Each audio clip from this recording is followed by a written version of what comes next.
We got section 2, man. How you doing? I'm doing great. How you doing? Good, man. Tell us who you are and how you got here. Who am I? We're getting deep. Right off rip. Getting deep. Section 2 artist, singer-songwriter, born and raised in New York. I love making music. I love writing songs. I love producing. I love everything that music has to offer. And yeah, how did I get here? Started making beats when I was like 15. Got to college, was doing that whole thing. Towards the end of college, I figured out that I kind of have a propensity for songwriting. And I was like, all right, let me see where this goes. And that turned into section 2. And a couple years later, we're sitting right here at 4C Live. So Hell yeah, man. Growing up in Queens, you grew up with a musical family, right? Yeah, I did. My dad was like a DJ in the 70s and 80s. My mom played piano, played flute. A lot of music in my family, for sure. Hell yeah. Was there a memory or a specific moment that really like glued you to the music where you're like, this is what I love to do? Not one in particular, but there is like a recurring memory, like something that happened often that kind of sticks out in my mind. As a kid, I was maybe like 4 or 5, and I used to ride around the car with my dad, and at the time they were playing a lot of Biggie on the radio, and I remember just like Biggie's music just like really standing out to me amongst like all the other stuff that was on the radio at the time. It was like a really big deal for me, just like production wise, his voice and like all that stuff kind of just like stuck with me, and I was like, wow, like this is super intriguing. Like I want to know more about this, and that kind of piqued my interest and kind of led me down this path. Hell yeah. And you said you started making beats at 15. Mm-hmm. What drew you to that before like even getting into the artist stuff? Yeah. Again, that like I had another vivid memory of mine is like driving around in the car with my mom. She had this Now That's What I Call R&B CD, and Genuine's Pony was on it. And I was like 7 at the time. And I remember she could tell that I liked the song, but she would like turn it down a little bit because obviously like a 7-year-old should not be listening to Pony. But like she would keep the volume up enough to where I could still hear the beat, because that was really what I was like drawn to. And I was like, oh, this is like really interesting. So yeah, again, just things like that. Like a lot of sitting in the car, honestly, kind of listen to the radio. Hell yeah. And how'd you dive eventually into the songwriting, artist, performing world? Yeah, senior year of college, I'm like trying to garner relationships with like different A&Rs, and like I'm sending beat packs out and like trying to do that whole thing. And one day I made a beat and I wrote a song to it, just bored, trying to spark some new creativity. And I was like, oh, this is actually kind of good. So I sent it to my best friend here, Will, and that kind of started this whole journey of us making music together. And yeah, we've ended up here. Oh yeah. Shout out Will, for real. Big shout out Will. Was that the moment where you were like, I really want to commit to this and take this seriously? In a way, I think around that time, like when we were making the first project, I didn't really know what I was doing. I was kind of just like, oh yeah, like this feels good. Like I like writing songs. Like I like this whole process. But then I think once the first project came out, I was kind of like, oh, all right, like this could be real. This could be something. And I kind of want to go full steam ahead with this. So yeah, that was like 2019. Dope. 2019 was a big year for you too. Yeah, kind of a life-changing year in a way. It kind of made me realize that like music is attainable, like music is possible. Prior to that, I didn't really see a path forward. It was kind of murky and kind of confusing. And at times now it's still like very murky and kind of confusing. But a lot of things happened that year where I was like, oh, all right, like this isn't like impossible. Like this is something that I could do for sure. Hell yeah. Tell us about your college years too.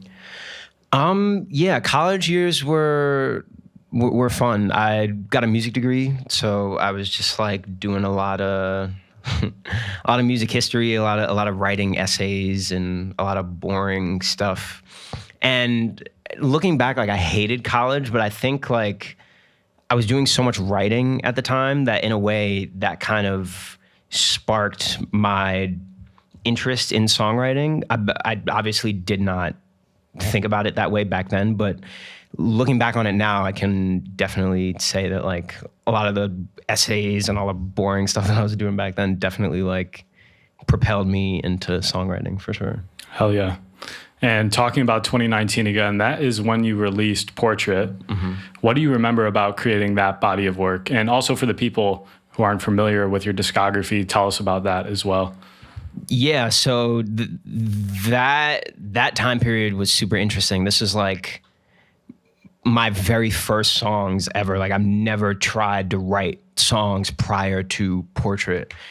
And yeah, this is like me and Will every Friday going to the studios at City College, just like messing around, like trying stuff.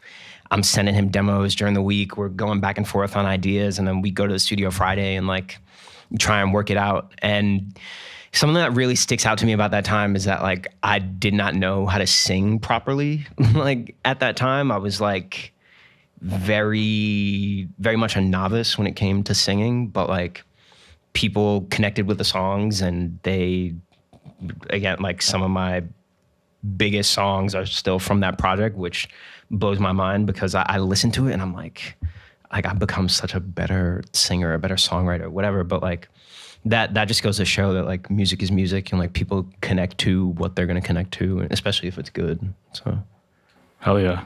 How did it feel when Trophies hit a million streams? Because that's your biggest song at the moment. We were just talking about it before everybody hopped in here, but that was a big song for you.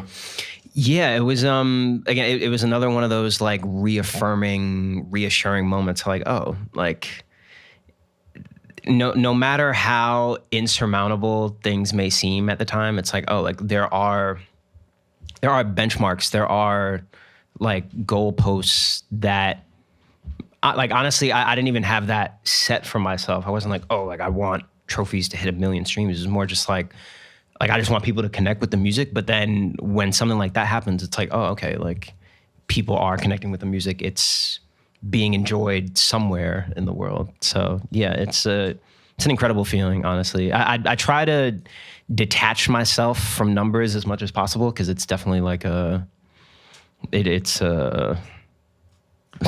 can't even put into words what it is exactly, but like, again, like it's gonna feel good, obviously, but. Hell yeah. Something I really appreciate about you is you're very intentional about your growth as, you know, a person, as an artist. What was something that you learned between time when Portrait came out to your last project that dropped in August? That's a good question. I think one of the biggest lessons I've learned from then to now is just like when you're on a path like this that's like not super linear and like has so many ups and downs, and like as you go on, you kind of see people come and go. Like people will say like, oh yeah, I'm making music, and it's like, oh yeah, great. Like it seems like everyone on planet Earth is like nowadays, but like, so like I've really learned the power of just like perseverance and like just simply like not giving up.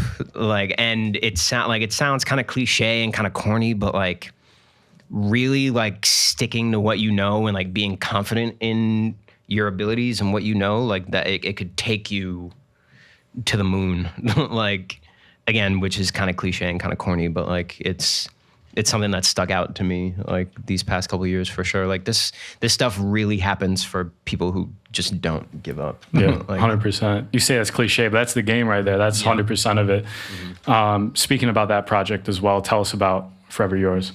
Forever Yours. My best work to date, I would say. Again, that's just a product of me and Will just like never wanting to do the same thing twice.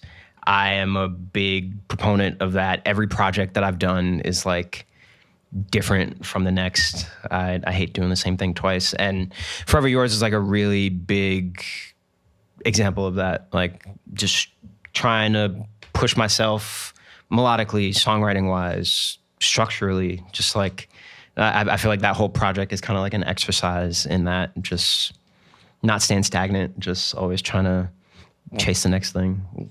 Hell yeah. Looking ahead, what's next for you? What do you have planned? What's next for me?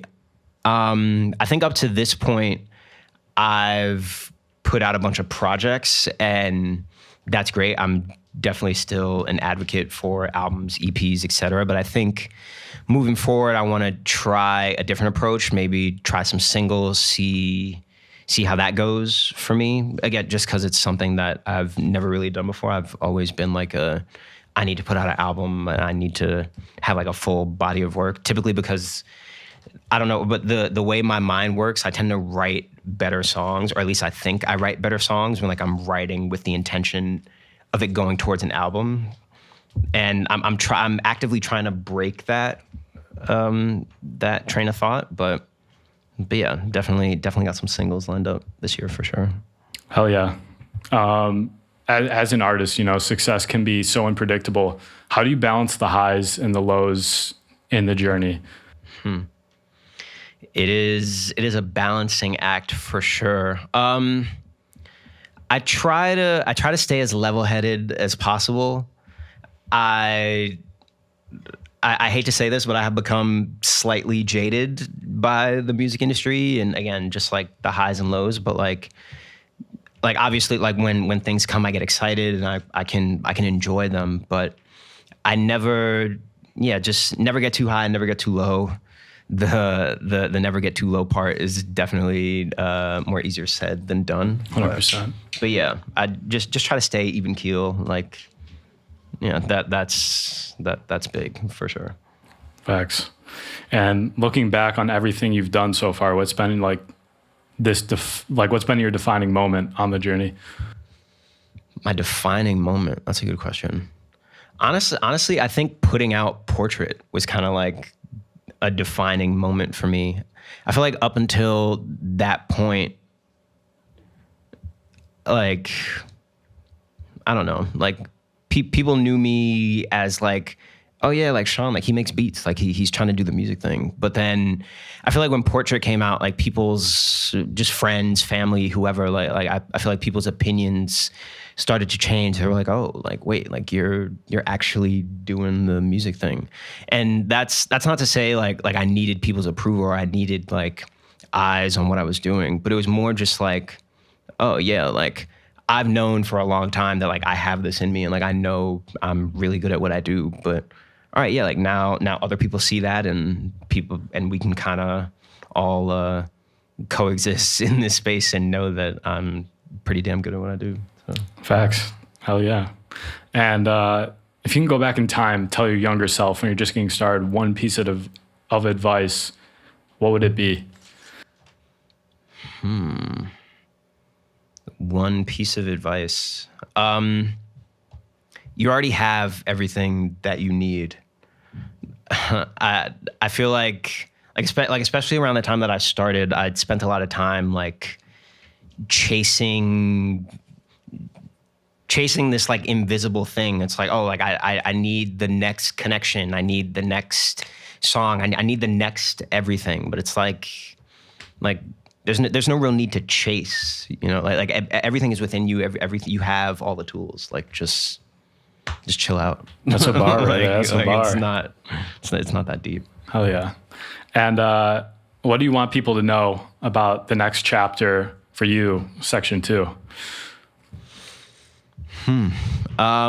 This next chapter has some of my highest quality work, and I am just over the moon to like show people like the breadth of what I can do. There's like obviously like people know me as like an R&B guy, and you know like I love R&B, but I've definitely stepped outside of that realm a little bit, and I say that in almost like a tongue-in-cheek way, but I feel like R&B is kind of like this overarching umbrella for what I do. Like there's so many things that can fall under that umbrella for me. But yeah, I'm definitely pushing myself and pushing the limits of whatever genre you may want to categorize me as. So yeah, just be on the lookout for a lot of good music. That's awesome. We're looking forward to it, man. Speaking of next chapters, you turned 29 at midnight. I do turn. We gotta clap it up for that.